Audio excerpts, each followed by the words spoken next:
Et le Graal, c'est d'accéder au Jamel Comedy Club quand tu fais de la scène. C'est l'avènement du Jamel Comedy Club. C'était The Place to Be.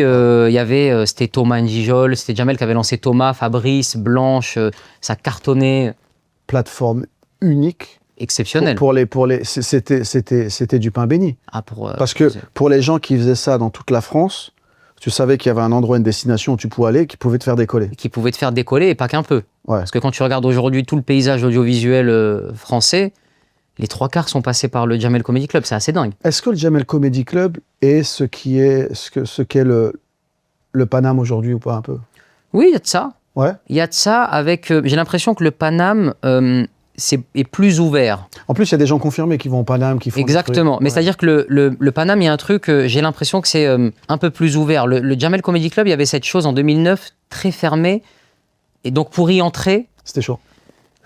Et il y avait ce truc de le mec qui entre, il y avait le bruit qui courait. Ouais, il a joué avec la troupe du Jamel. Non. Ah ouais, carrément. Ouais, je me rappelle. Okay.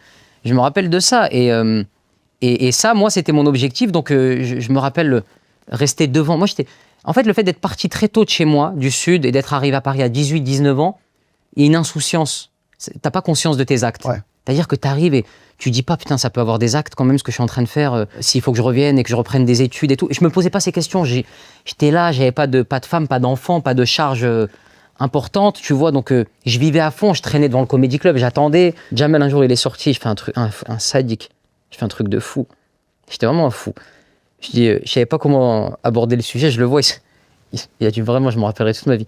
Il sort et c'est Jamel Debbouze. Faut se remettre dans le contexte. Moi, je suis un gars de province, j'ai grandi avec lui à la télé, Jamel. Ouais, l'icône. L'icône. Ouais. Toi, tu l'as été, Jamel l'a été, c'est vraiment... Non, j'entends. Vous avez été... Et je le vois sortir, je sais pas quoi dire. Il me connaît pas, hein, j'ai 20 ans, je dis « Jamel, Et là, je sors une phrase. Franchement, j'aurais pu aller à la police pour cette phrase. Il venait d'avoir un enfant. Je lui dis « Bravo pour l'enfant ». Il a fait ça. Exploit. Comment t'as fait? Attends, il a fait ça, il m'a regardé, il est rentré dans la voiture. Genre, tu sais, c'est un fou, lui, c'est un serial killer, il veut quoi?